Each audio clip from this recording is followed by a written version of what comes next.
I found a dirty photo of my husband and my best friend in his wallet. Instead of making a scene, I printed hundreds of copies and spread them all over his company the next morning, causing. My husband thought he hung up. He didn't. And what I heard next, blasting through my car's Bluetooth, destroyed everything I thought I knew about my life. The clarity of his voice was terrifying, like he was right there in the passenger seat. My hands locked on the steering wheel, knuckles white, the call timer still ticking. Then, another voice answered him. A voice I knew better than my own sister's. "You better not," Chloe laughed, a throaty, familiar sound. "I don't want my son confused about who his real family is." Chloe. My best friend. The woman who sat at my kitchen island every Sunday, sipping herbal tea. I didn't scream. I didn't breathe. I just merged into the slow lane, my heart a frantic drum solo against my ribs. "Don't worry, babe," Daniel said, his voice dripping with condescension. "Laura is clueless. She lives in that fairy tale world her daddy built for her. She thinks I'm grinding away at the office to build our future." "I'm tired of waiting, Daniel," Chloe whined. "Look at me. I'm 6 months pregnant. I can't keep hiding inside those hideous oversized sweaters Laura buys me. It's humiliating pretending this baby is some accident from a guy who ran off. Just wait." Daniel's voice turned cold, calculating. "Just wait until her father's check clears. You know the trust fund distribution is next month. 5 million, Chloe. That's our ticket.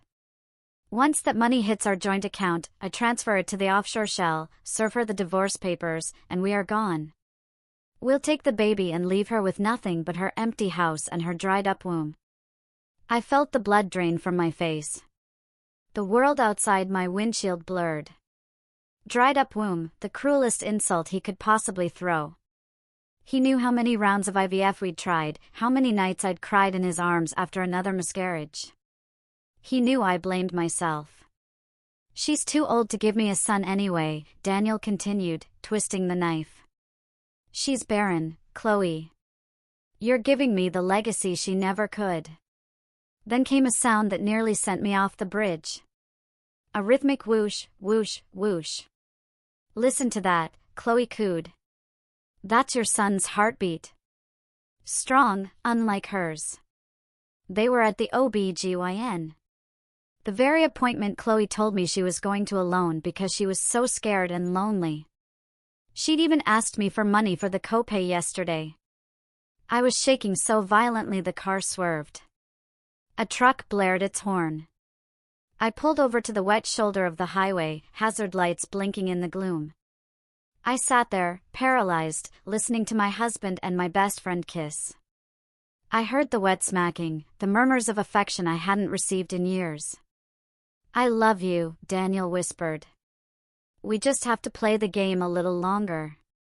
Use her money to pay for the birth. Let her buy the crib. Let her set up the nursery. And then we vanish." I stared at the dashboard. The call timer hit 4 minutes and 12 seconds. Then, silence. My entire life, my marriage, my friendship, my future, dismantled in 4 minutes. They weren't just cheating, they were planning to steal my family's inheritance. They were mocking my infertility. They were going to let me build a nursery for a baby they planned to steal away. My phone buzzed. A text from Daniel: "Sorry, honey. Meeting ran late. Picking up dinner. Love you." Right below it, from Chloe: "Hey, Auntie Laura. Baby is kicking so much today. Can't wait to see you tomorrow." A primal scream tore from my throat, a sound of pure agony. But as it faded, a cold, hard block of ice settled in my chest. They thought I was the clueless, barren wife. A walking checkbook. I wiped my face, checking my reflection. My eyes were red, but sharp. "Okay," I whispered to the empty car. "You want to play a game? Let's play." Before we dive into how I turned their world upside down, I need to tell you about the ghosts that haunted me on that drive home. I didn't start the engine immediately. My body still trembled, physically rejecting the trauma. Leaning back, I closed my eyes. Instantly, memories flooded back, not warm nostalgia, but sharp, jagged shards of glass. I thought about the day I met Daniel 7 years ago. Charming, rugged, but broken, literally and financially. He declared bankruptcy after a failed tech startup. I was the one who paid off his credit card debt so he could get a car loan. I introduced him to my father, Edward, a man who built his empire on steel and logistics. He has shifting eyes, Laura, Dad had warned. He looks at your purse, not your face. But I was 35, my biological clock ticking like a time bomb. I wanted love. A family. So I defended Daniel. I told my parents he had vision. I paid for our wedding. I bought our house. I put him on the deed because I wanted us to be equals. Equals, I laughed bitterly in the dark car. We were never equals. I was the host. He was the parasite. Then there was Chloe. Her betrayal cut deeper. You expect men to be stupid, but your best friend? Chloe was 10 years younger. I met her when she interned at the charity foundation I managed. She came to me crying once, her mother needed surgery she couldn't afford. I wrote a personal check for $15,000. I never asked for it back. When she lost her apartment, I let her stay rent-free in my guest house for 6 months. When she cried about being single, I held her hand. And when she told me she was pregnant 3 months ago, sobbing that the father was a one-night stand who'd blocked her number, I wiped her tears. Just last week, I took her shopping at a high-end baby boutique. She picked out a ridiculously expensive, hand-carved oak crib. It's too much, Laura, she'd said, with those wide, innocent doe eyes. I can't afford this nonsense. I can, I replied, handing my credit card to the cashier.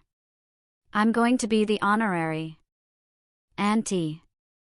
I want this baby to have the best. Daniel was there, looking at the crib. I thought his soft expression was affection for me, my generosity. Now I knew he was looking at a crib for his son. They were shopping for their family on my dime, right in front of my face. They must have laughed about it in bed later. Look at how stupid she is. She's buying furniture for the baby that will replace her. The realization made bile rise in my throat. Every kindness I'd shown them was now a weapon they used against me. My infertility, my greatest sorrow, was their punchline. I needed to delete the call log.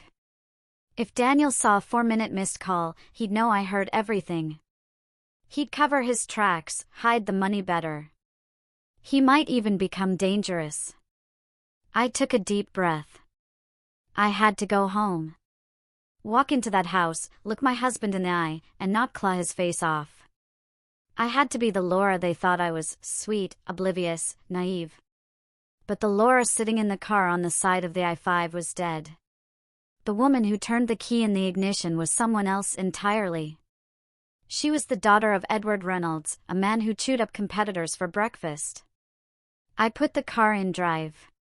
The rain was letting up, leaving the city lights reflecting on the wet asphalt like spilled oil.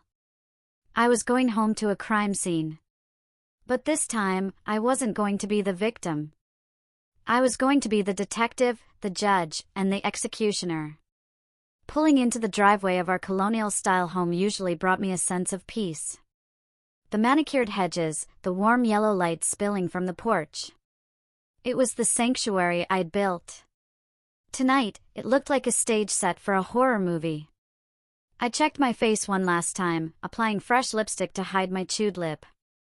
I practiced my smile. It felt stiff, like a mask of clay, but it would have to do. I unlocked the front door. The smell hit me instantly, garlic, rosemary, searing steak. Daniel was cooking. This was his routine. Whenever he felt guilty or was about to ask for a large sum of money, he played the Michelin star chef. "Honey, is that you?" His voice drifted from the kitchen, warm and inviting. It was the voice I used to fall asleep to. Now it sounded like the hiss of a snake. "I'm home," I called out, aiming for cheerful, but landing somewhere near exhausted. That was okay. I could play the tired wife card. Daniel walked into the hallway, wiping his hands on a dish towel. He was wearing the cashmere sweater I bought him for Christmas. He looked handsome. Damn him. Handsome with his salt and pepper hair and that boyish grin. He wrapped his arms around my waist. I had to command every muscle not to flinch. I forced myself to stay limp, to let him pull me close. "You're late," he murmured, kissing my forehead. I was getting worried. "How is your mom?" "She's fine," I lied. "Just talkative. You know how she gets about her garden." He pulled back slightly, looking into my eyes. For a second, panic flared. Did he know? Could he see it? "You look pale, Laura. Are you okay?" "Just a migraine," I said, rubbing my temples. The Denver traffic was a nightmare. The lights were blurring. "Poor thing," he cooed. He kissed my cheek, and that's when I smelled it. Beneath the garlic and his expensive cologne, a faint lingering note of vanilla and coconut. Her perfume. Chloe's cheap drugstore body spray that she loved because it smelled like vacation. He had been with her recently, maybe right before he came home to cook my steak. He hadn't even bothered to shower. He was so arrogant, so sure of my blindness, he walked into our home carrying the scent of his mistress on his skin. I pulled away gently. "I think I need to lie down for a bit. The smell of the food, it's a little strong for my head right now." "Of course," he said, the picture of concern. "Go rest. I'll keep your dinner warm. Do you want some aspirin?" "No, just sleep," I said. I walked up the stairs, feeling his eyes on my back. My legs felt like lead.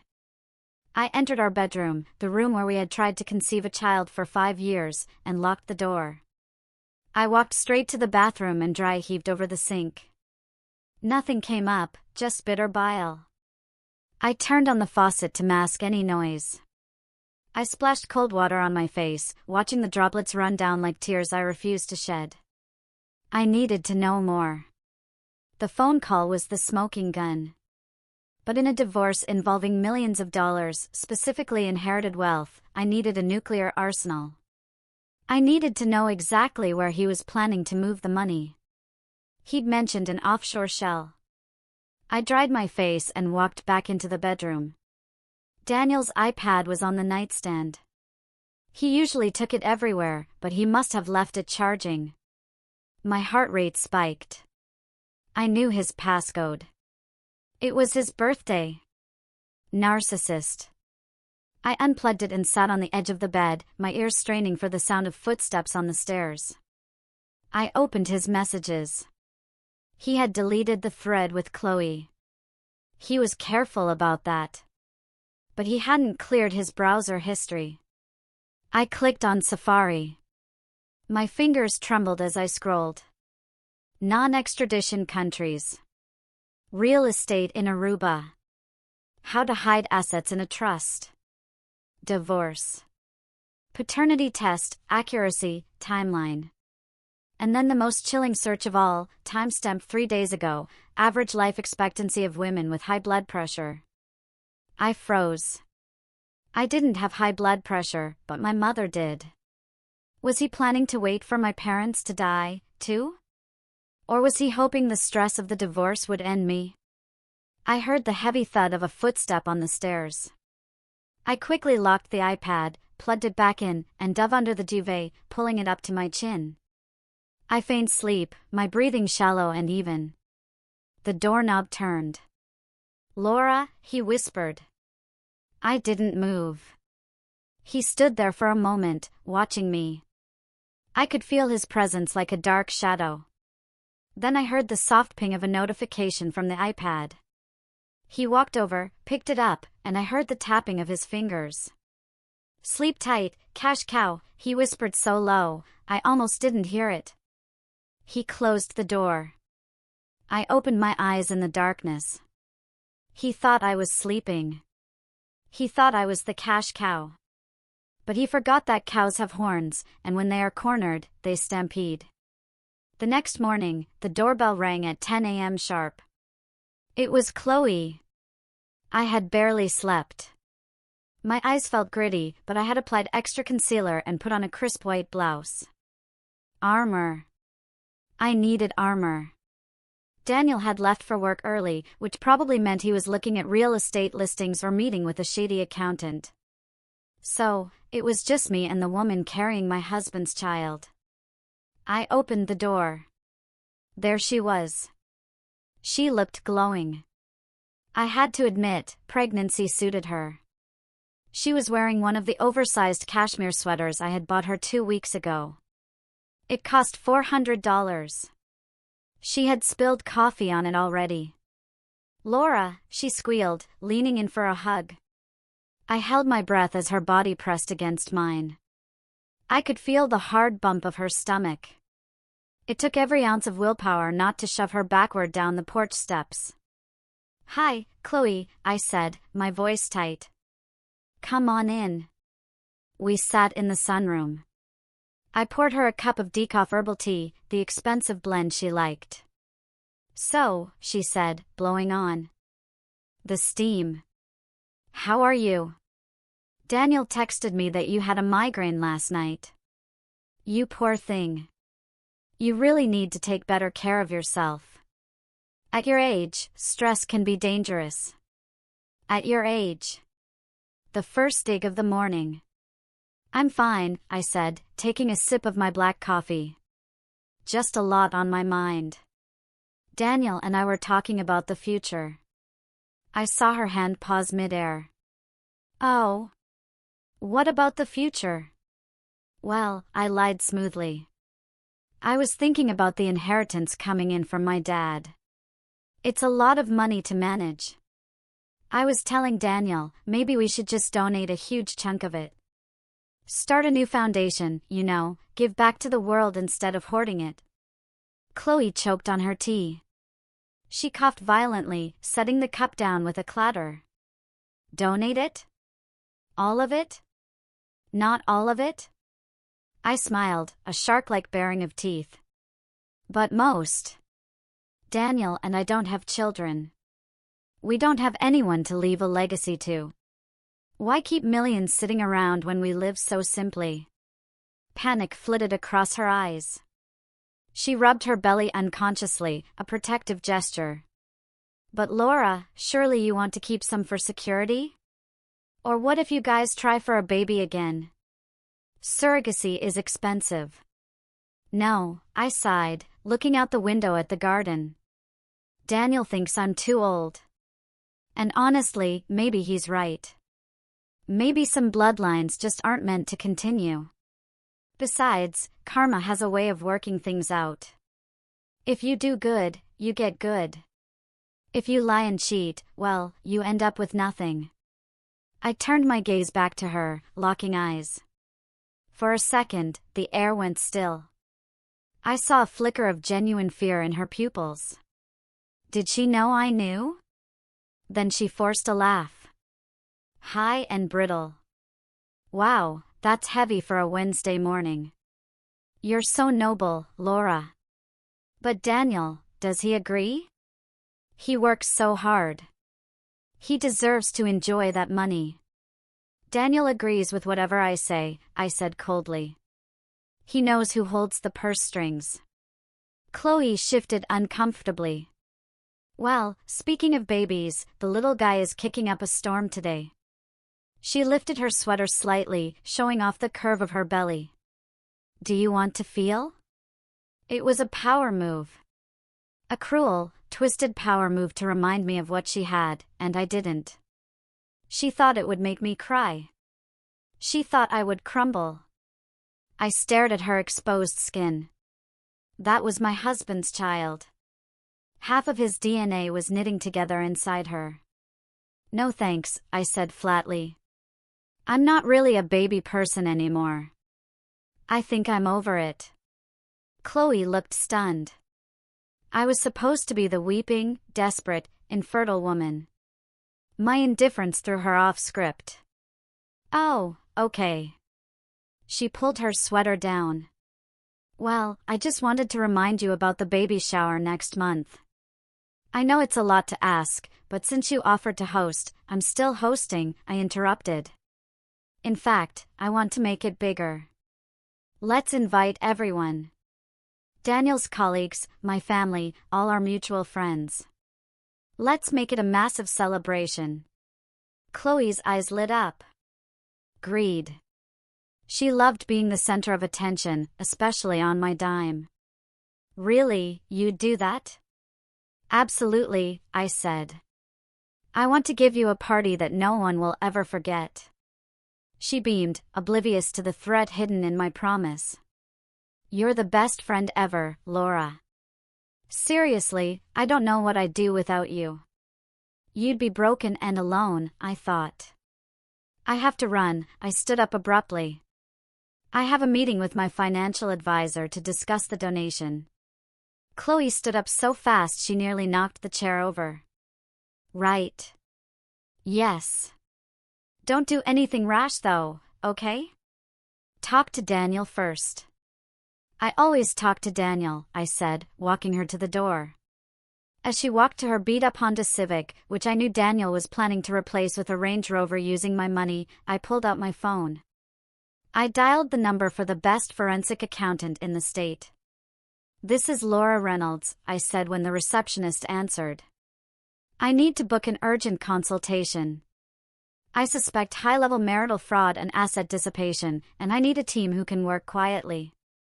The game was on. Chloe wanted a party. I was going to give her a spectacle. The forensic accountant, a man named Mr. Henderson with glasses thick enough to see into the future, had given me a checklist. Get the hard drive. Get the tax returns. Check the credit reports. 2 days after Chloe's visit, Daniel went on an overnight business trip to San Diego. I knew he wasn't in San Diego.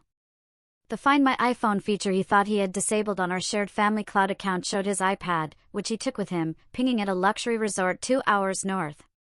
And guess whose phone was pinging at the same location? Chloe's. I didn't cry this time. A cold, clinical precision took over. I waited until I was sure they were settled in. Then I went into Daniel's home office. He kept it locked, but I had the master key to every door in this house. I paid for the locks, after all. The room smelled of stale coffee and secrets. I sat at his massive mahogany desk, another gift from me, and booted up his desktop computer. Password protected. Of course. I tried his birthday. Incorrect. I tried our anniversary. Incorrect. I tried Chloe. Incorrect. I paused, thinking. Daniel was arrogant, but he was also sentimental about his triumphs. I typed in the due date of Chloe's baby. Access granted. A shiver of revulsion went down my spine, but I ignored it. I plugged in the external hard drive Mr. Henderson had given me. While the data transferred, I started opening folders. The folder labeled Project Phoenix caught my eye. I clicked it. It wasn't a business plan. It was an exit strategy. There were PDFs of brochures for villas in Aruba. There were bank statements for an account I didn't know existed, an account under the name of a shell company called Phoenix Consulting. I opened the statements. My breath hitched. Transfer, $5,000. Consulting fee. Transfer, $12,000. Marketing services. Transfer, $25,000. Seed capital. I cross-referenced the dates with our joint checking account. Every time Daniel had asked me for money for his startup costs or overhead, he had immediately funneled it into this private account. And the withdrawals? $1,500, Tiffany & Company, the bracelet I saw Chloe wearing last week. $2,800, the Stork's Nest luxury baby gear. $3,200, Emerald City Obstetrics. He was funding her entire lifestyle and their future getaway with my money. The total amount siphoned over the last 2 years was nearly $280,000. But that wasn't the worst part. I found a digital folder labeled legal. Inside was a draft of a custody agreement for me. I opened it, confused. Why would there be a custody agreement? We didn't have children. I read the text and the blood froze in my veins. It was a petition for involuntary commitment. Daniel had been documenting evidence of my mental instability. He had notes about my mood swings from the hormones I'd taken during IVF, my depression grieving my miscarriages, and my paranoia. Plan A, divorce her after the trust fund clears. Plan B, if she fights the prenup, prove she is mentally incompetent to manage her estate. Have Daniel appointed as conservator. He wasn't just going to leave me. If I fought back, he was planning to have me locked up and take control of my fortune that way. He wanted to pull a Britney Spears on me. I sat back in the leather chair, staring at the glowing screen. The cruelty was bottomless. This man, whom I had nursed through the flu, whose debts I had paid, whose ego I had stroked for a decade. He looked at me and saw nothing but an ATM machine he needed to hack. The hard drive beeped. Transfer complete.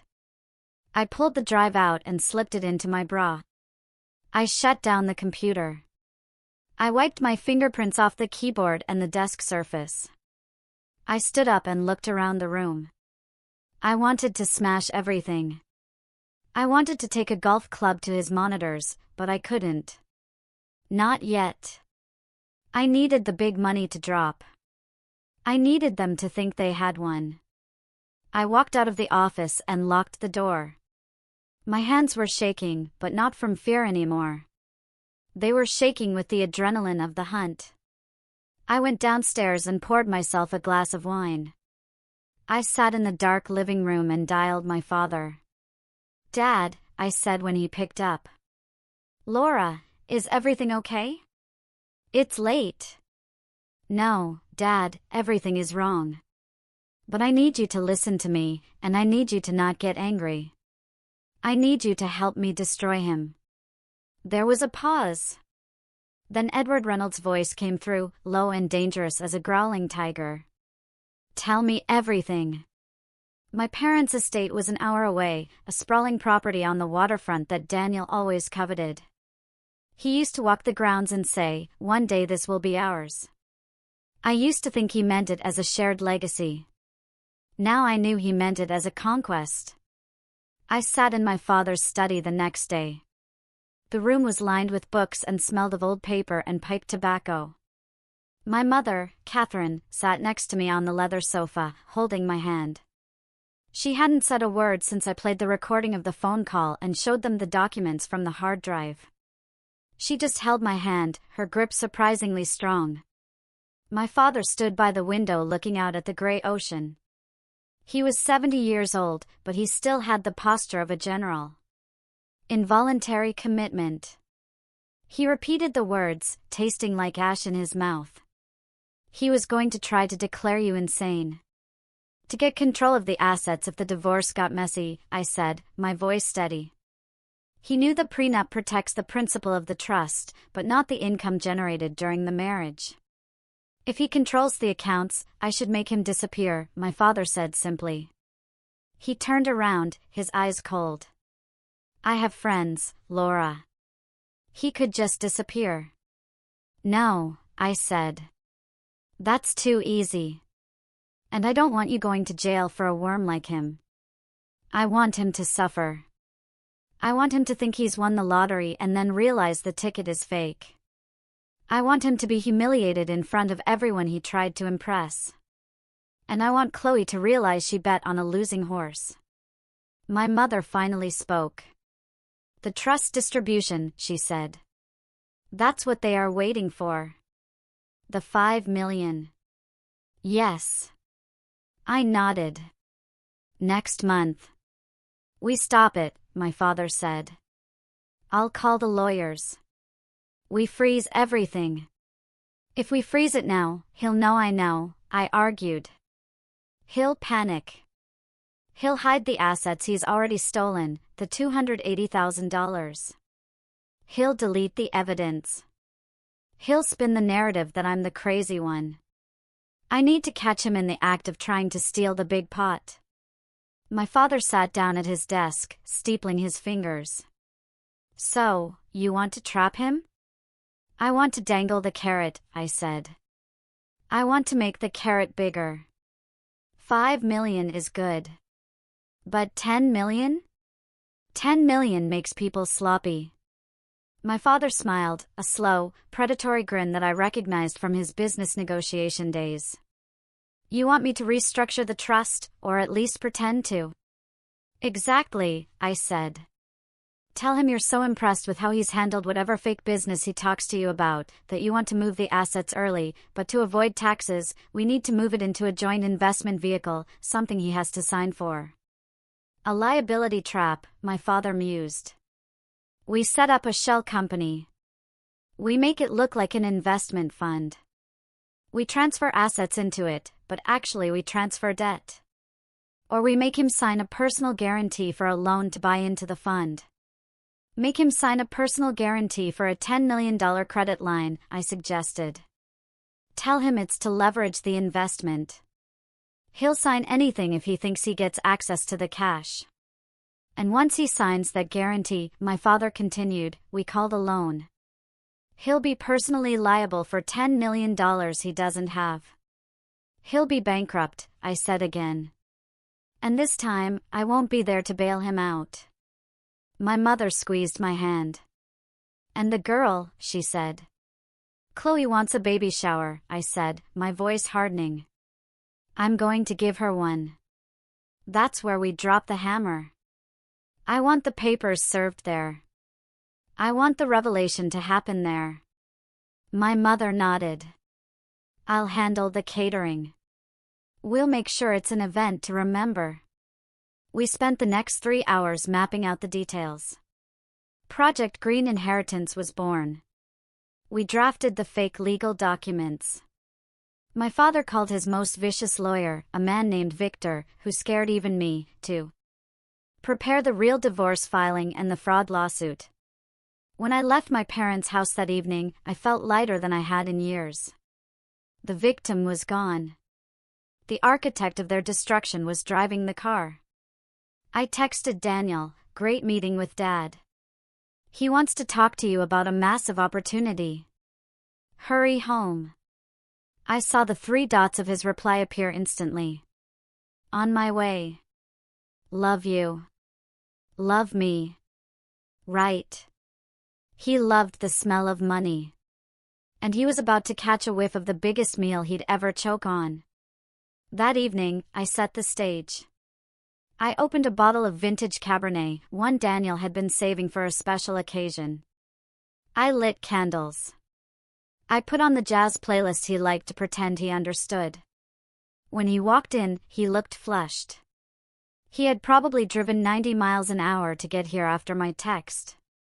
Laura, he called out, dropping his keys. What's all this celebration? I talked to Dad today, I said, handing him a glass of wine. I was wearing my best silk robe. I had to sell the fantasy. Really talk to him about us, about your potential. Daniel's eyes widened. He took the glass, his fingers brushing mine. And he agrees with me, I said, leading him to the sofa. He thinks he's been too hard on you. He thinks you're ready for the next level. I took a deep breath, channeling every ounce of acting skill I possessed. Dad wants to liquidate the Blue Water Trust. The one with the 5 million.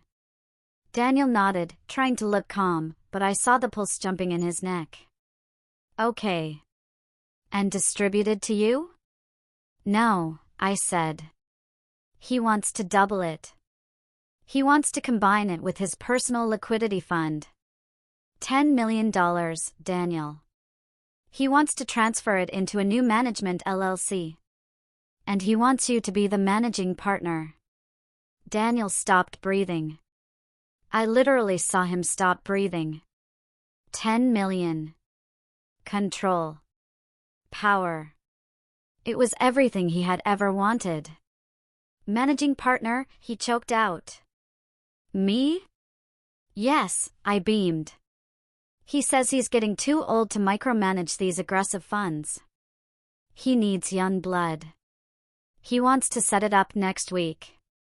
But I paused, looking worried. But what? Daniel leaned forward, his hunger palpable. He needs you to sign some heavy paperwork. Since you'd be the managing partner, you'd have to sign the liability waivers and the capital guarantees. It's standard stuff, Dad says. Just to keep the IRS off our backs, but it puts you legally in charge. I can handle it, Daniel said immediately. He didn't even ask what a capital guarantee entailed. He just heard legally in charge. I've handled complex deals before, Laura. You know that. I know, I touched his cheek. I told him, you are the smartest man I know. We're going to be so rich, Daniel. We can finally buy that villa in Tuscany you always talk about. We can do anything. He grabbed me and kissed me.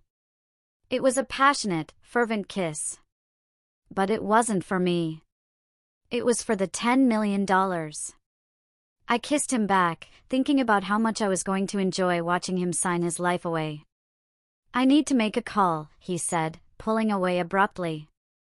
Just checking on a client to clear my schedule for next week. Go ahead, darling, I smiled.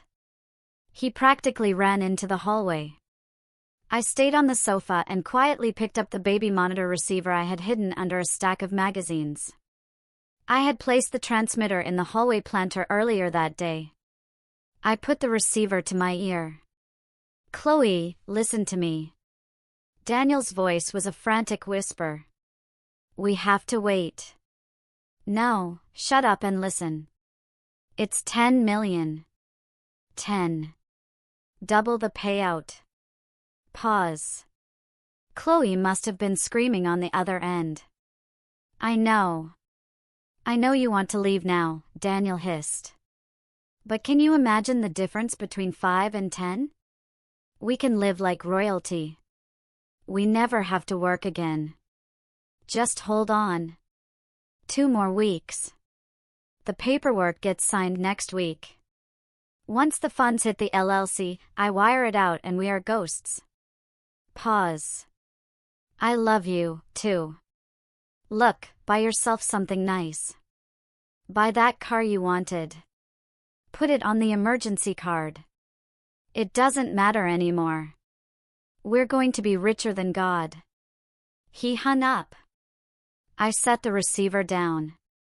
My hands were steady. He was going to wire the funds out.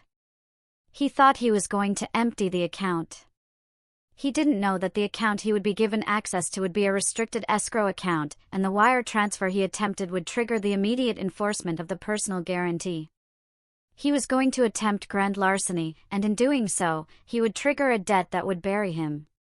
He walked back into the living room, a smile plastered on his face. All sorted, he said. My schedule is clear. I'm all yours. To us, I said, raising my glass. To us, he replied, clinking his glass against mine. To me, I thought, and to the hell I'm about to rain down on you. The week leading up to the signing was a masterclass in psychological torture. Daniel was on his best behavior, playing the doting husband so intensely, it was nauseating. But Chloe? Chloe was cracking. I invited them both to dinner at a high-end seafood restaurant downtown. I told them it was a pre-celebration for the big business deal. I wanted to see them in the same room. I wanted to see the tension. Chloe arrived wearing a tight dress that accentuated her bump. She looked tired. Her ankles were swollen. Daniel, meanwhile, was glowing, wearing a new suit he had undoubtedly bought with my money. "You look exhausted, Chloe," I said as we sat down. "Doesn't she, Daniel?" Daniel barely glanced at her. He was too busy looking at the wine list. "She looks fine." "So, Laura, did your dad mention the notary date?" "Tuesday," I said. "But let's not talk business yet. Let's talk about the baby, Chloe. You must be so excited." Chloe glared at Daniel. "I am, but it's hard doing it alone, you know, without a partner to help with the heavy lifting." It was a direct shot at Daniel. "Well, you have us," I said, patting her hand. "Daniel has been so helpful, haven't you, honey?" "He's been looking at nursery themes with me." Daniel froze. He hadn't been looking at nursery themes with me. I was lying. But he couldn't deny it without looking like a bad husband in front of the money source. And he couldn't agree without pissing off Chloe. "I just glanced at a few," Daniel stammered. "He wants a jungle theme," I told Chloe, "which is funny because I remember you saying you wanted a jungle theme for your baby. Isn't that a coincidence?" Chloe's fork clattered onto her plate. She turned to Daniel, her eyes blazing. "You're looking at nursery themes for her guest room?" "It's just talk," Daniel said quickly, sweating. "Laura, let's order." "The lobster looks amazing." "I want the lobster," Chloe said petulantly. "And the caviar." "Get whatever you want," I said. "It's on me." Throughout the dinner, I kept the spotlight on Daniel's success and how much I relied on him. I talked about how we were planning a second honeymoon to the Maldives next month. "The Maldives?" Chloe interrupted. "I thought you couldn't fly because of your blood pressure." I looked at her, confused. "My blood pressure is perfect." "Why would you think that?" Chloe looked at Daniel. Daniel looked at his plate. He had obviously told her the lie about my health to keep her hopeful that I might die soon. "Oh," Chloe mumbled. "I must have misunderstood." "Daniel is taking me to the Maldives," I continued, twisting the knife. "It's going to be so romantic. Just the two of us reconnecting." I saw Chloe reach under the table. A second later, Daniel flinched and kicked his leg. She had kicked him. "Actually," Daniel said, his voice high and tight. "Maybe we should wait on the trip, Laura, with the new business." "I'll be very busy." "Nonsense," I said. "We can celebrate." "Unless, is there a reason you can't go?" "No," Daniel said miserably. "No reason." Chloe suddenly stood up. "I need to go to the bathroom." She stormed off. "You should go check on her, Daniel," I said innocently. "She seems hormonal." "You're so good with people." I should stay here with you," he said. He was terrified to leave me alone, terrified I'd suspect something. He was prioritizing the money over his pregnant mistress. I watched him make that choice. He chose the 10 million over his unborn child and the woman he claimed to love. "Don't be silly," I said. "Go. I'll order dessert." He hesitated, then got up and walked toward the restrooms. I waited 5 seconds, then followed them. I didn't go into the bathroom. I stood in the corridor near an alcove where the payphones used to be. I heard hushed, angry whispering coming from the hallway near the emergency exit. "You are humiliating me," Chloe hissed. "Talking about honeymoons, jungle themes. You're playing house with her while I'm carrying your kid. Keep your voice down." Daniel snapped. "Do you want to blow this?" "It's 10 million, Chloe. For 10 million, I will dance a jig in a tutu if she asks me to. Just shut up and eat your lobster. In 2 weeks, she's history." "I hate her," Chloe sobbed. "I hate her so much." She sits there so smug, throwing her money around. She's a fool, Daniel said. She's a pathetic, lonely fool, and we are going to bleed her dry now. Wipe your face and get back out there. We are almost at the finish line. I stepped back into the shadows as they composed themselves. We are almost at the finish line, he said. He was right, but he didn't realize that the finish line was actually the edge of a cliff, and I was the one who had greased the edge. I went back to the table and sat down. When they returned, I was smiling. I ordered the chocolate lava cake. It's going to be explosive, I said. The dinner with Daniel and Chloe had confirmed their greed. But in the eyes of the law, greed isn't a crime. Adultery, however, in our state and under the ironclad terms of our prenuptial agreement, was a breach of contract that could strip Daniel of any claim to spousal support. But I needed more than just a recording of a phone call, which a good lawyer could argue was obtained illegally or taken out of context. I needed biological proof. I needed to tie Daniel to that baby with a knot so tight even Houdini couldn't slip out of it. I needed his DNA, and I needed hers. Daniel was easy. I pulled hairs from his hairbrush every morning, just out of habit to keep the sink clean. But Chloe? Chloe was the challenge. 2 days after the dinner, I texted Chloe. Hey, I found some incredible vintage maternity clothes in the attic that my mom saved. Chanel, Dior. They would look amazing on you. Want me to drop them by? The trap was baited with vanity. Chloe couldn't resist high-end labels.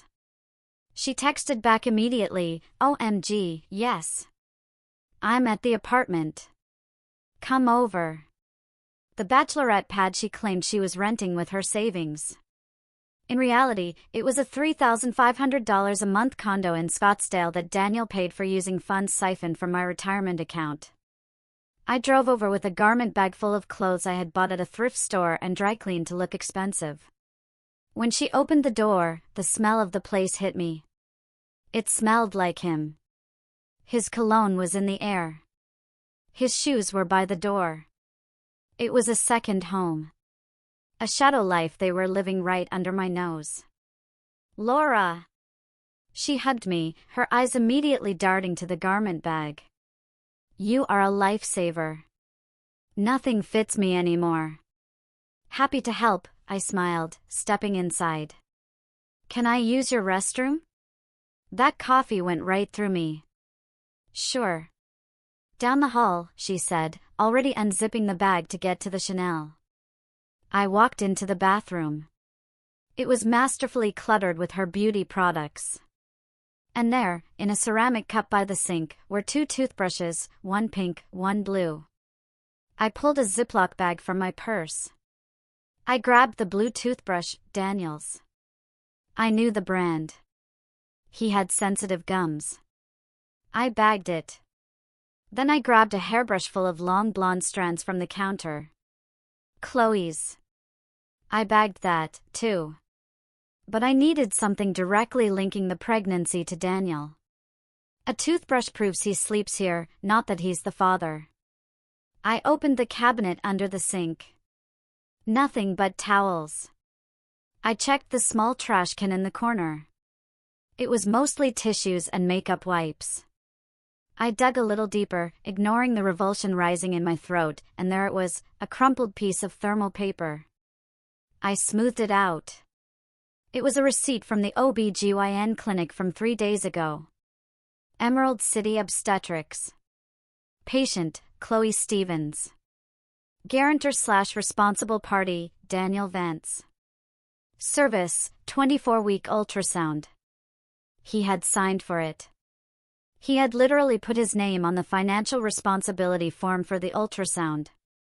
He was so arrogant, so sure I would never see this, that he didn't even use cash. I took a photo of the receipt and then slipped the original into my pocket. Everything okay in there? Chloe called out. Just washing my hands, I chirped.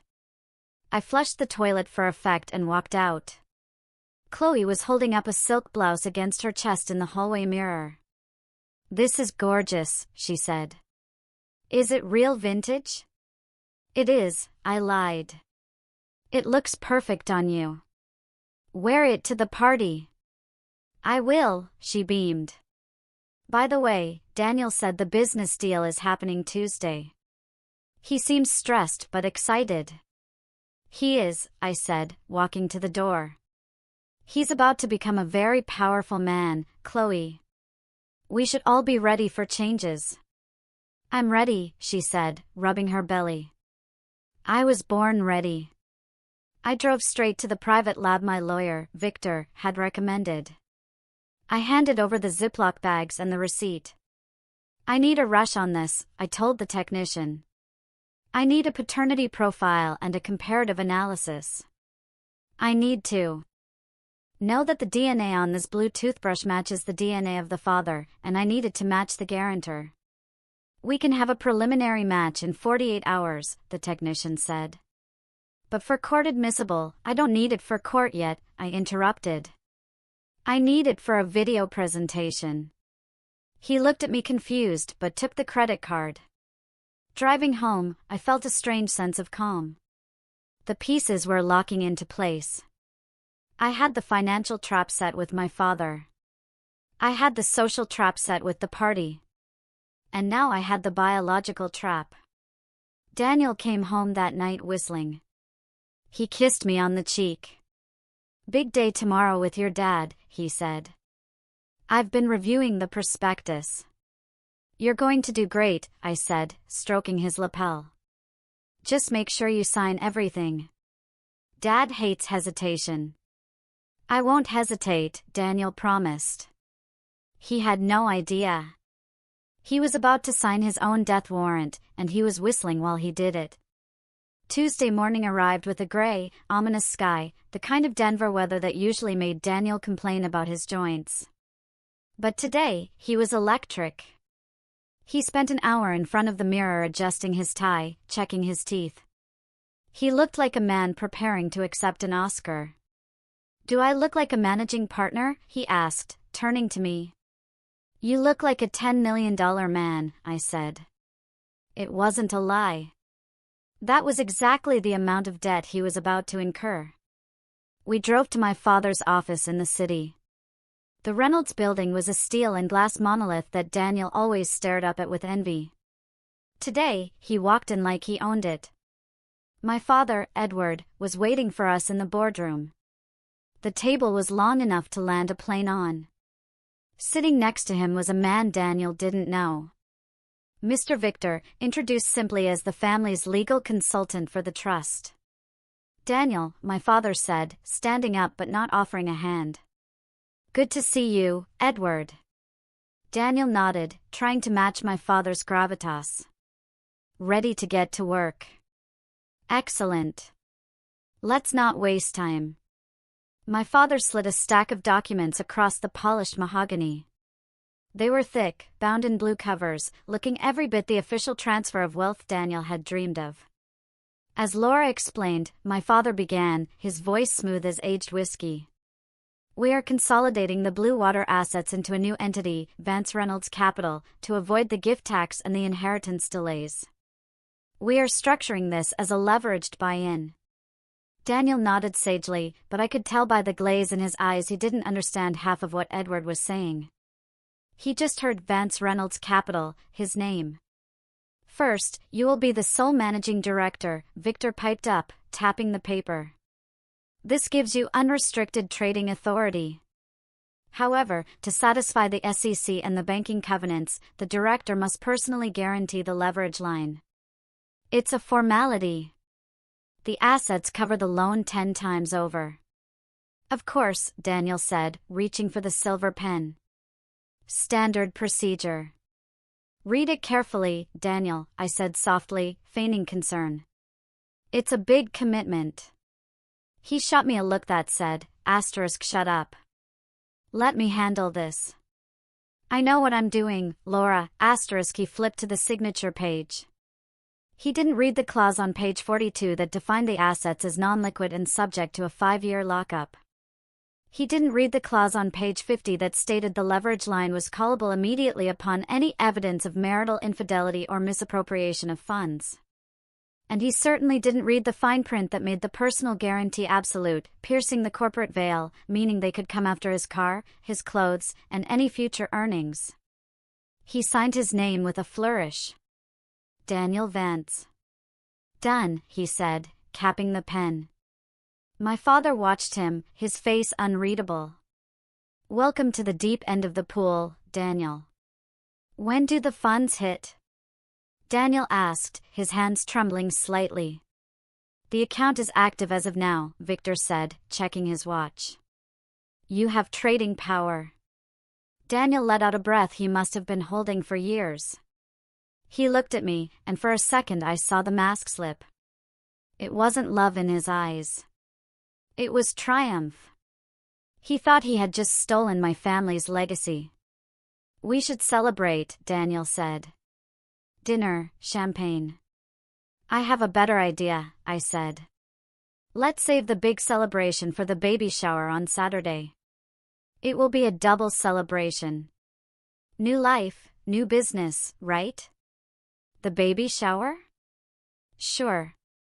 Daniel was distracted. He was already mentally spending the money. He stood up, shook my father's hand vigorously, and practically danced out of the room. When the door clicked shut, the silence in the room was heavy. My father looked at the document. He didn't even ask about the interest rate. He's a fool, Dad, I said, staring at the door. A greedy, desperate fool. He's legally hooked, Victor confirmed, putting the papers in his briefcase. As soon as you file for divorce, and we prove the adultery, the bad boy clause in this contract triggers. We call the loan. He owes the holding company $10 million immediately. He'll be bankrupt by lunchtime.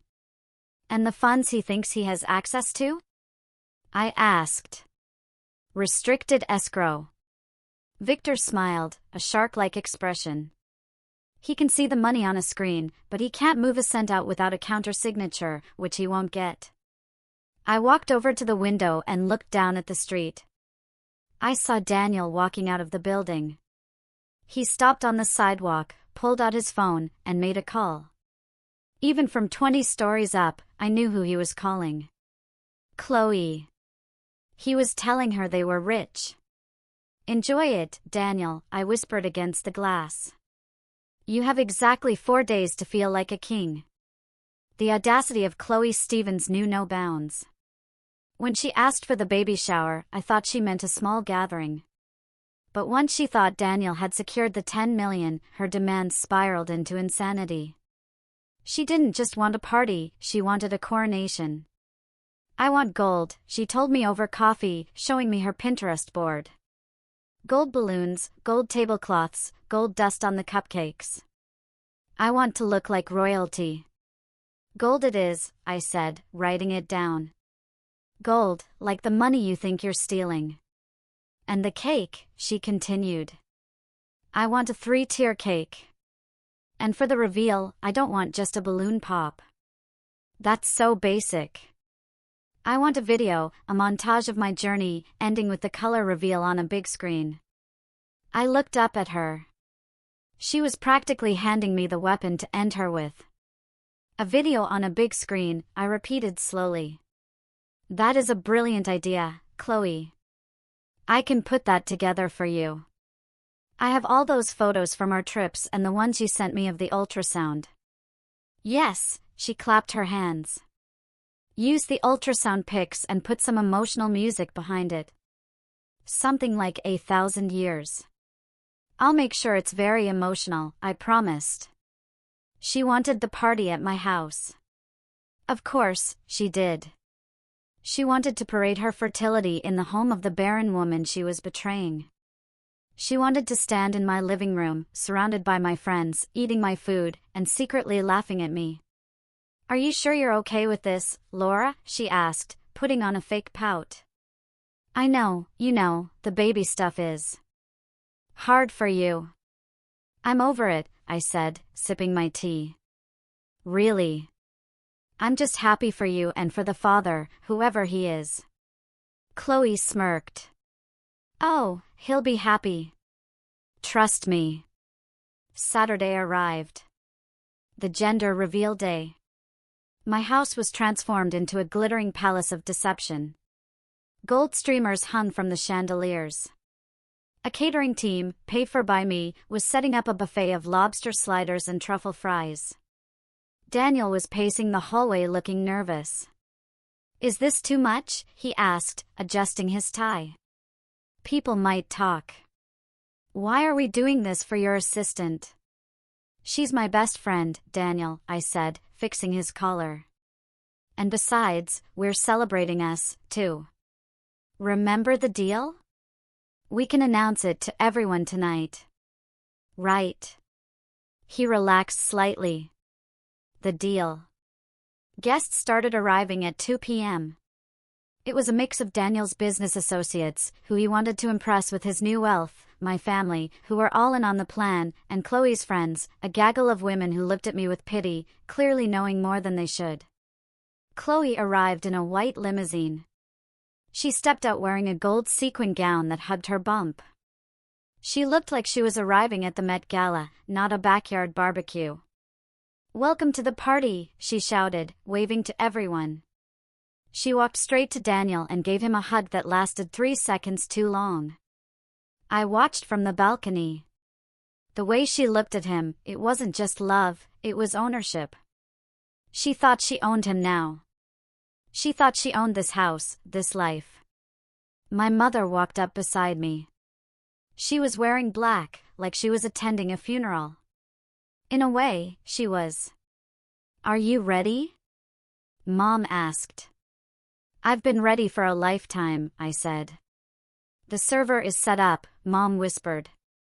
The projector is focused. Dad has the security team on standby in the garage. Good. I looked down at the crowd. Chloe was holding court near the chocolate fountain, laughing loudly. Daniel was holding a scotch, looking smugly at my father's business partners, probably bragging about his new managing director title. They were so high up. The fall was going to be breathtaking. Laura! Chloe waved at me from below. Come down. It's time for the video. I smiled and waved back. Coming. I walked into my bedroom and opened the safe. I took out the USB drive. It contained the file named chloe's_journey.mp4. But I had edited it. Oh, I had edited it beautifully. I checked my reflection. I wasn't the sad, infertile wife anymore. I was the karma they didn't believe in. I walked down the grand staircase, the USB drive warm in my hand. The crowd parted for me. I felt like a gladiator entering the arena. All right, everyone. I announced, grabbing the microphone. Gather round. Chloe has been dreaming of this moment for months. She wants to show you all the truth about this miracle baby. Chloe beamed, clutching Daniel's arm. Daniel looked uncomfortable, but forced a smile. I plugged the USB into the laptop connected to the projector. The massive screen in the living room flickered to life. Lights, please. I called out. The room went dark. The darkness in the room was heavy, filled with the hushed anticipation of 50 guests. The air smelled of expensive perfume and the ozone tang of a storm about to break. I stood by the projector, the hum of the cooling fan vibrating against my fingertips. I looked out at the faces illuminated by the ambient glow of the screen. There was Chloe, standing front and center, her hands cradling her belly, her face turned upward in rapturous expectation. She expected a montage of ultrasound photos set to a sappy ballad, ending with a burst of blue or pink confetti. She expected validation. She expected to be the star. There was Daniel, standing slightly behind her, shifting his weight from foot to foot. He was swirling the ice in his glass, his eyes darting around the room. He was trying to look casual, trying to maintain the distance of a supportive boss while secretly sharing the intimacy of a father. He had no idea that in his pocket, the phone he thought was secure had been cloned by my forensic team 3 days ago. There was my father, Edward, standing by the patio doors. He wasn't looking at the screen. He was looking at Daniel with the cold, dead stare of a sniper, waiting for the green light. Beside him, 2 men in dark suits, private security masquerading as caterers, stood with their hands clasped in front of them, ready to move. And there was me. My heart was hammering against my ribs like a trapped bird, but my hands were steady. This was the moment of no return. Once I pressed play, there was no going back to the polite fiction of my marriage. Once I pressed play, I would be a divorcee. I would be the woman who nuked her own life to end the cancer growing inside it. But looking at them, the husband who called me barren and the best friend who stole my money to buy her maternity clothes, I didn't feel fear. I felt a righteous, burning clarity. I gripped the remote control. My thumb hovered over the enter button. Time seemed to slow down. I could hear the individual breaths of the people in the front row. I could hear the ice clinking in Daniel's glass. I thought about the nursery I had never gotten to decorate. I thought about the nights I spent injecting hormones into my bruised stomach while Daniel was working late with Chloe. I thought about the check for $10 million Daniel thought he controlled. "This is for you, Laura," I whispered to myself. The Laura who deserved better.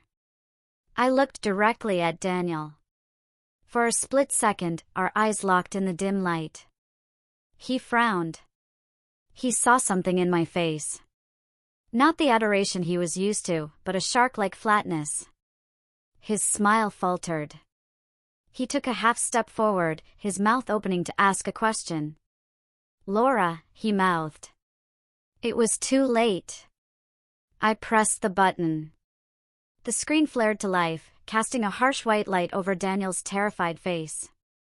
The silence in the room was about to be shattered forever. I stood there, the remote in my hand like a detonator, watching the fuse burn down to nothing. The video didn't start with music. It started with static. Then a date appeared in white text on a black background, October 14th, 5:42 p.m. The audio crackled to life. It was the recording from my car. The sound was crystal clear, amplified by the expensive surround sound system Daniel had insisted we install. "God, she is so suffocating." I almost slipped up and called her by your name. Daniel's voice boomed through the living room. In the crowd, heads turned. People looked confused. They thought it was a joke or a skit. But Daniel? Daniel froze. His glass slipped from his fingers and shattered on the marble floor, the sound sharp as a gunshot. "You better not. I don't want my son confused about who his real family is." That was Chloe's voice. On the screen, the static cut to a video clip. It was grainy, taken from a long-distance lens, but undeniable. It showed Daniel and Chloe at a park bench. Daniel was kissing her stomach. A collective gasp went through the room. It sounded like all the oxygen had been sucked out at once. Chloe let out a strangled sound, a high-pitched no. She turned to look at the projector, her face pale as death under the heavy makeup. The audio continued, relentless. "Just wait until her father's check clears. 5 million, Chloe. That's our ticket. We'll take the baby and leave her with nothing but her empty house and her dried-up womb. She's too old to give me a son anyway. She's barren." The room erupted. My mother's friends covered their mouths. Daniel's business partners looked at him with absolute disgust. But I wasn't done. The video cut to a new image. It was a document. The PDF of the involuntary commitment petition Daniel had drafted. The words "mentally incompetent" were highlighted in red, zooming in so everyone could read them. Then the coup de grace. The screen flashed to the DNA results I had received from the lab. Paternity test result. Probability of paternity, 99.99%. Father, Daniel Vance. And finally, a slide I had made myself. A simple photo of the Project Green contract Daniel had signed 2 days ago, with his signature blown up next to the clause, personal liability $10 million. The video ended. The screen went black for 3 seconds. There was absolute silence.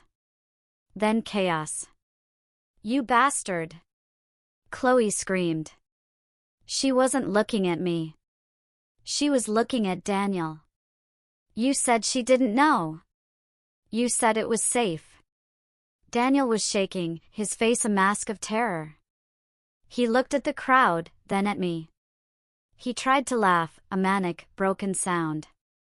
This is a deep fake. It's AI. Laura is sick. Save it, Daniel, I said into the microphone. My voice was calm, booming over the whispers. The police are on their way. And so are your creditors. Creditors? Daniel stammered, sweating profusely. What creditors? My father stepped out from the shadows. Me? He said. You signed a personal guarantee for $10 million on Tuesday, Daniel. And since you just admitted to conspiracy to commit fraud and theft on tape, I am calling the loan right now. Daniel looked at my father, then at the contract flashing in his mind. The color drained from his face completely. He realized the trap. No, he whispered. No, that was for the trust. There is no trust, I said, walking down the stairs. There never was. You signed a debt, Daniel. You owe my family $10 million. And since we have a prenup that denies you everything in the event of adultery, you have no way to pay it. Chloe grabbed Daniel's arm, her nails digging into his suit. What does she mean? Where is the money? We need the money for the baby. Daniel shoved her away hard. She stumbled back, almost falling into the dessert table. Get off me! Daniel roared, losing all control. You stupid cow! You couldn't keep your mouth shut. You ruined everything. The crowd gasped again. This was the man who played the gentleman. Now he was a cornered rat attacking the pregnant woman he claimed to love. Get out, I commanded, pointing to the door. Both of you.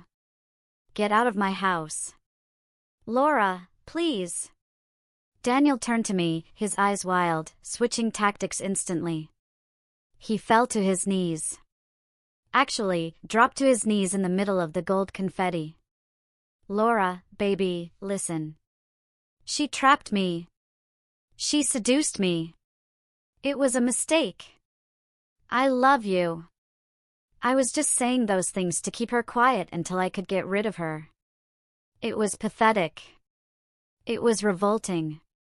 You just tried to claim I was insane to steal my money, Daniel. I looked down at him with pure contempt. You aren't a victim. You're a parasite. I nodded to the security guards. Take the trash out, I said. The security guards, 2 hulking men who looked like they chewed glass for breakfast, moved in. One grabbed Daniel by the arm, hauling him up from his knees like a rag doll. The other moved toward Chloe. Don't touch me! Chloe shrieked, swatting the guard's hand away. I'm pregnant. You can't touch me. Then walk, the guard said, his voice flat. The walk of shame was excruciatingly long. Daniel tried to struggle, shouting about his rights, about his lawyer. Call your lawyer, my father shouted after him, his voice booming.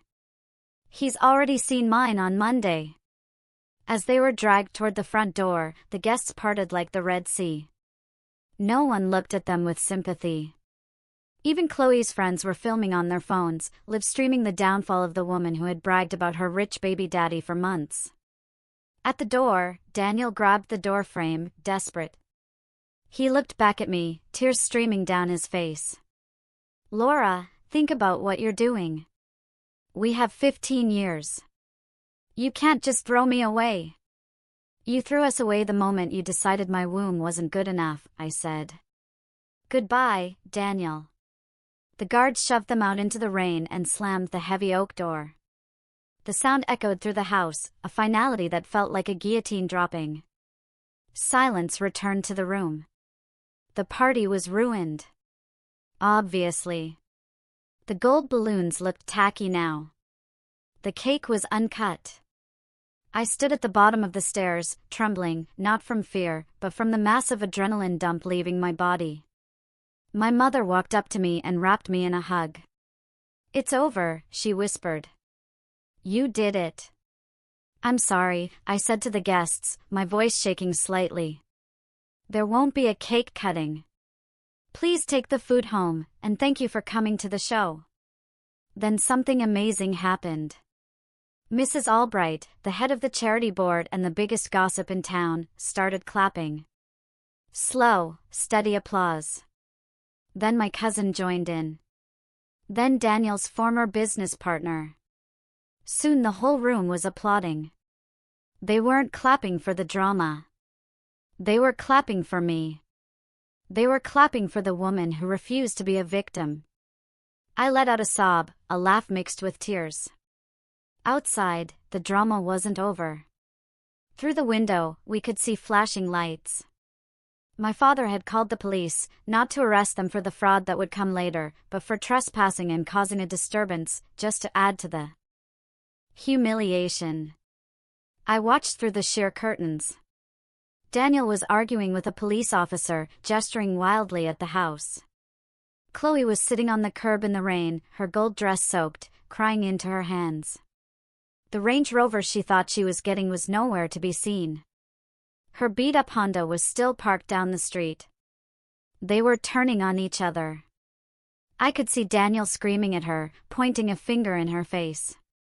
The love he spoke of on the phone had evaporated the second the money disappeared. That night, I slept in the guest room. I couldn't bear to sleep in the bed Daniel had lied in. But for the first time in months, I slept without nightmares. The monster wasn't under the bed anymore. He was out in the cold where he belonged. The next morning, the real work began. Victor arrived at 8 a.m. with a briefcase full of subpoenas. "We have the video," Victor said, laying out the files on the kitchen table. "We have the signed guarantee. We have the DNA. We have the forensic accounting of the $280,000 he stole." "What's the first step?" I asked, pouring coffee. "We freeze his personal accounts," Victor said. "Then we file the divorce petition citing adultery. Then your father files the lawsuit for the debt. We hit him from 3 sides at once. He won't be able to breathe." "Good," I said. "Suffocate him." I looked at the empty spot on the counter where Daniel's espresso machine used to be. I had thrown it in the trash bin earlier that morning. "And Chloe?" "A co-conspirator," Victor said. "We can sue her for the return of the stolen funds, the jewelry, the medical bills, the rent. We can garnish her wages for the next 20 years. "Do it," I said. "I want every penny back, not because I need the money, but because she needs to learn that nothing in life is free." The divorce proceedings were less of a battle and more of an execution. Daniel tried to hire a high-profile lawyer, a man known for getting settlements for cheating husbands. But once the lawyer saw the Project Green contract and the personal guarantee for $10 million, he dropped Daniel faster than a hot potato. Daniel ended up with a strip mall attorney who looked like he slept in his car. We met for mediation in a glass-walled conference room 3 weeks later. Daniel looked terrible. He had lost weight, his skin was gray, and he was wearing a suit that looked unpressed. He was living in a motel, according to the papers. When I walked in, he tried to make eye contact, to give me that sad puppy dog look that used to work.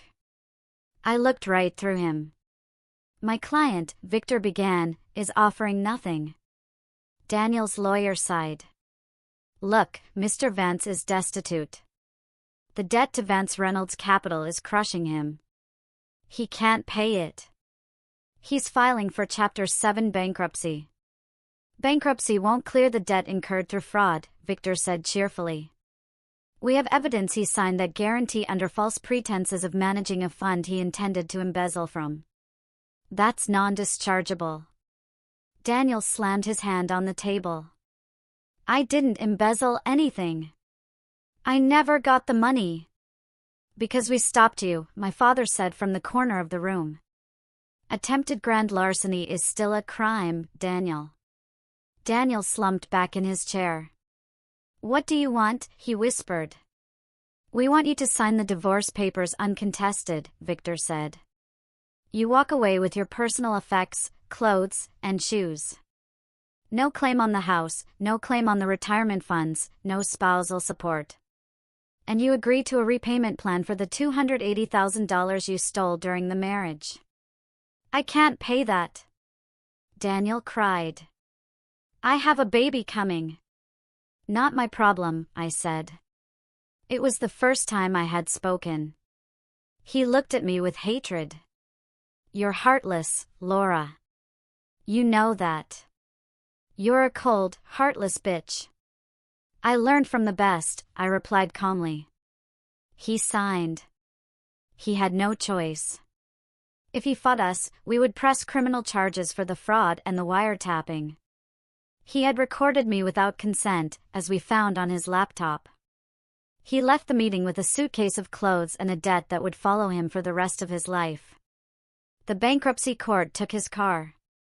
They took his watch collection. They even took the golf clubs I had given him for his 40th birthday. As for the house, I hired a crew to strip it. I replaced the mattress. I repainted the walls. I burned the sheets. I wanted every trace of his DNA scrubbed from my sanctuary. One afternoon, I was overseeing the painters when my phone rang. It was an unknown number. Laura? It was Chloe. Her voice sounded small, broken. What do you want, Chloe? Help. She sobbed. Daniel left. He said he can't afford the baby. He said it's my fault he's broke. I'm due in 3 weeks, Laura. I have nowhere to go. My parents won't take me back. That sounds terrible, I said. Please, she begged. I know I messed up, but this is an innocent baby. Can you help me just a little? Or maybe I could stay in the guest house again? The audacity was breathtaking.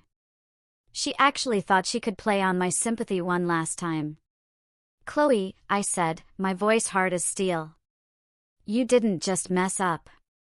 You plotted to destroy me. You mocked my inability to have children while carrying a child you planned to raise on my money. You aren't a friend. You're a predator who got caught. But the baby, there are plenty of adoption agencies and women's shelters, I said. I suggest you call one. Do not call me again. If you do, I'll file a restraining order. I hung up and blocked the number. I stood there in my empty hallway, listening to the silence. It wasn't lonely. It was peaceful. Karma, as it turns out, is a patient artist. She paints with slow, deliberate strokes. I didn't seek out news of Chloe, but in a small social circle, gossip travels faster than light. 3 weeks after her desperate phone call, I heard through a mutual acquaintance that Chloe had gone into labor. It wasn't the royal birth she had envisioned. There was no private suite, no gold balloons, no videographer capturing the magic moment. She delivered at the county hospital alone. Daniel didn't show up. He was reportedly dodging process servers for another debt and living out of his car. The baby was a boy, a healthy baby boy. The son Daniel had so desperately wanted to secure his legacy. But a legacy requires assets, and Daniel had none. The reality of single motherhood hit Chloe like a freight train. She couldn't afford the luxury condo anymore. She was evicted a month after the birth. She had to move back to her hometown in rural Nebraska, moving into her parents' basement, the very fate she had mocked me for avoiding. She tried to sue Daniel for child support. It was a comedy of errors. You can't squeeze blood. from a stone. The court ordered Daniel to pay $200 a month based on his minimum wage income at a hardware store, the only job he could get with a fraud flag on his background check. $200 a month. That wouldn't even cover the diapers she used to buy with my credit card. As for her career? Dead. The industry we worked in was tight-knit. Everyone knew what she had done. I didn't even have to badmouth her. The video from the party had circulated quietly. No reputable charity or foundation would hire a woman known for embezzling from her benefactor. She was working as a waitress at a diner, I heard, serving coffee and eggs to truckers, with her Chanel clothes selling on eBay to pay for formula. Daniel wasn't doing much better. The bankruptcy had cleared some of his debts, but the judgment for the stolen marital funds remained. My father's lawyers garnished his wages. Every paycheck he earned, we tipped 25%. He tried to contact me once, sending a letter to my lawyer. Laura, I'm changing. I'm going to church. I realize now that money isn't everything. I miss our talks. I burned the letter without reading past the first paragraph. He didn't miss our talks. He missed the lifestyle I provided. He was a man who had flown first class and drunk $500 wine, now scanning groceries and living in a studio apartment that smelled of mildew. One rainy Tuesday, a year after the discovery, I was stopped at a red light downtown. I looked out the window and saw a man walking in the rain without an umbrella. He was hunched over, wearing a cheap, ill-fitting jacket. It was Daniel. He looked 10 years older. His hair was thinning. The arrogant strut was gone, replaced by the shuffle of the defeated. He was waiting for the bus. The Daniel I first knew wouldn't be caught dead on a bus. The light turned green. I didn't honk. I didn't roll down the window to shout an insult. I just pressed the accelerator of my Mercedes and drove past him. He didn't see me. He was too busy looking at his shoes. That was the moment I knew I had truly won. Not because he was miserable, but because I felt absolutely nothing seeing him. No anger, no sadness, just indifference. He was a stranger, a cautionary tale in a wet jacket. And Chloe? I checked her Facebook profile once, a moment of weakness. It was a stream of complaints. So tired. Why don't men step up? Need a babysitter who works for cheap. There were photos of the baby. He looked like Daniel. Poor kid. I hoped he would grow up to be better than his parents, but the odds were stacked against him. I closed the laptop. Their story was over in my book. They were just footnotes now, ugly, messy footnotes in the chapter before my real life began. They say the best revenge is living well. But I think the best revenge is rediscovering who you were before the vampires drained you. I sold the house. The colonial mansion with the gold streamers and the bad memories was too big for one person. I didn't want to walk past the guest room where Chloe had slept or the kitchen where Daniel had cooked his guilt steaks. I bought a modern, glass-walled house overlooking the Sound. It was full of light, clean lines, no dark corners for secrets to hide. I started a new foundation. This one focused on financial literacy for women. I wanted to teach women how to protect their assets, how to spot financial abuse, how to ensure that no man could ever do to them what Daniel tried to do to me. I called it the Phoenix Fund, a little inside joke for myself, reclaiming the name Daniel had used for his shell company. My parents were my rock. My father, the tough-as-nails businessman, softened in the aftermath. We spent weekends gardening together. He never said, "I told you so." He just said, "I'm proud of you." And the baby issue, the dried-up womb comment. That had haunted me? I went to therapy. A lot of therapy. I unpacked the shame I had carried for not being able to conceive. I realized that my value wasn't located in my uterus. I had so much love to give, and there were so many ways to give it. I became a court-appointed special advocate, CASA, for children in the foster system. I used my resources to help kids who had been abandoned by parents like Daniel and Chloe. One afternoon, I was at a fundraiser for the new foundation. I was wearing a red dress, a color I never wore with Daniel because he said it was too aggressive. I felt powerful. A man approached me. He was older, distinguished, with kind eyes. "Laura Reynolds," he asked. "I'm Mark. I've heard a lot about your work with the foster program." We talked, not about money or business deals or status. We talked about books. We talked about the ocean. He didn't scan the room looking for someone more important to talk to. He looked at me. He didn't know about my money. He didn't know about the scandal. He just saw a woman in a red dress who spoke with passion. "Would you like to get coffee sometime?" he asked. My instinct, the instinct Daniel had instilled in me, was to say no, to protect myself, to assume everyone wanted something. But then I remembered the woman who drove past Daniel at the bus stop. That woman wasn't afraid anymore. "I'd love to," I said. We took it slow. There were no grand gestures, no love bombing, just quiet dinners and long walks. He had his own life, his own career as a pediatrician. He didn't need my money. He insisted on splitting the bill. One night, 6 months later, we were sitting on my deck watching the sunset. "You seem happy," Mark said. "I am," I realized. "I really am." I thought about the timeline. 2 years ago, I was sitting in a car on the side of the highway, listening to my life implode. I thought it was the end of the world. But it wasn't the end. It was a forest fire. It burned everything down. The dead wood, the weeds, the rot. And in the ashes, something new had grown. Something stronger. I wasn't a barren wife or a cash cow. I was Laura, and Laura was doing just fine. It has been 2 years since the gender reveal party from hell. People still talk about it in our town. It's become a bit of a local legend. The night the Reynolds heiress dropped the mic on her cheating husband. I don't mind the whispers anymore. In fact, I wear them like a badge of honor. I received a notification from the court last week. Daniel's probation for the wiretapping charge is over, but he's still paying off the debt.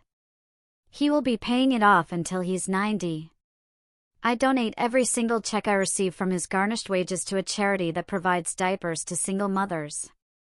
I think the irony would end him if he knew. Chloe is still in Nebraska. I heard she got married to a guy she met at the diner. I hope he treats her better than Daniel did.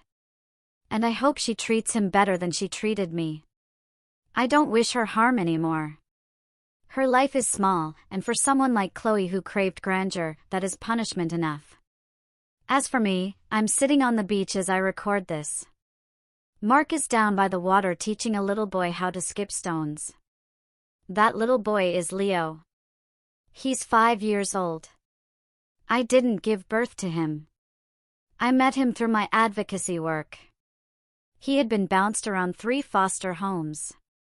His eyes were sad and weary, just like mine were after the divorce. I decided to foster him, and last month the adoption was finalized. Daniel was right about one thing. I couldn't give him a son. But he was wrong about everything else. I didn't need to give birth to be a mother. I needed to open my heart. Leo looks up at Mark and laughs. A pure, unburdened sound. My heart swells so big I think it might burst. This is the family I was fighting for. It didn't look the way I thought it would. It wasn't built on genetics or legacy or $10 million trust funds. It was built on showing up. It was built on trust. I pick up a stone and rub it with my thumb. It's smooth, worn down by the ocean, just like me.